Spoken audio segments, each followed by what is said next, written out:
episode 9 of the Mesh Tongue, and Brian Boyle here. Thanks for coming back, and thanks for all those that are sending comments and emails. You can always send an email to brian@company5k.com. It's the company and the number 5k.com. And today's topic, episode 9 of the Mesh Tongue, is stretching. So what do you do about stretching? What are you currently doing? Leave your comments below if you have a fantastic stretch routine that you currently use. But my guess is that like most runners, I know I was terrible, absolutely terrible. Couldn't get me to stretch. It was one of those things, as a team we would do it, and afterwards, only a few years afterwards, that I started to finally stretch and found the power of stretching.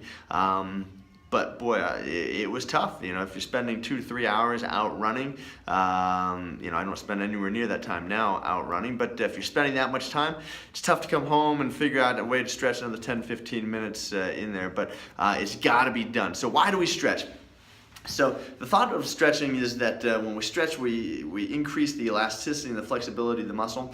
Now, we don't necessarily want to stretch before a race. You know, it's kind of a static stretch. There's some research out there that shows that if you static stretch, you know, where you kind of take the muscle and you stretch it, you hold that stretch, so that's what we call static, that it actually reduces your capability of the elastic return in that muscle. So if you're going out to run a race, I wouldn't recommend doing static sustained stretches or kind of where you're holding those stretches. I would do more of a dynamic warm-up, you know, maybe take a jog, do some striders, some plyometric drills, some things just to kind of get loosened up, but I don't recommend taking, you know, half hour before a race.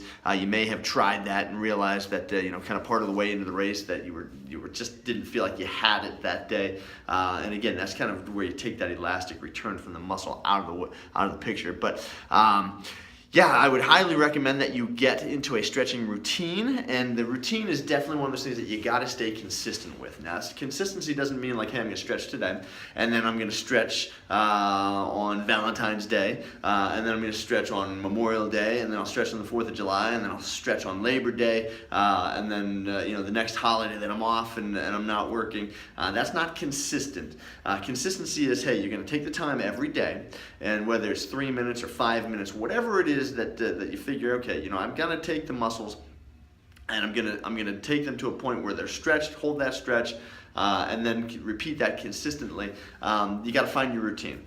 Again, why do we stretch? You know, what you want to do is the reason why we would stretch is to get the blood flowing into that muscle. If we think about efficiency, it's going to improve the efficiency. It's going to improve the endurance that you'll have in that muscle, because you'll have the blood flow into that muscle. When things get tight, they get restricted. The muscle doesn't work as well as it should, and then you know, things start to kind of shut down. A lot of times when I'm seeing somebody in the clinic is because you know, they've got tight muscles. That tightness is causing them pain. We get them loosened up, they feel better, and then they go home and they say, well, you know, I felt great and I didn't stretch again, now I'm back. Great way to keep me in business. However, the downside of that is that you want to make sure that you're not keeping somebody like myself in business. So hopefully you got something from this. Keep those comments coming, keep the questions coming. Thanks for all your support. You know, please share this with your friends and family if you think we deserve it. I think that I deserve the you know, that kind of support. Definitely appreciate it. And hey, as always, don't go hurting yourself to come back, but definitely come back and check us out, and have a great day. Episode 9, it's a wrap. Thanks.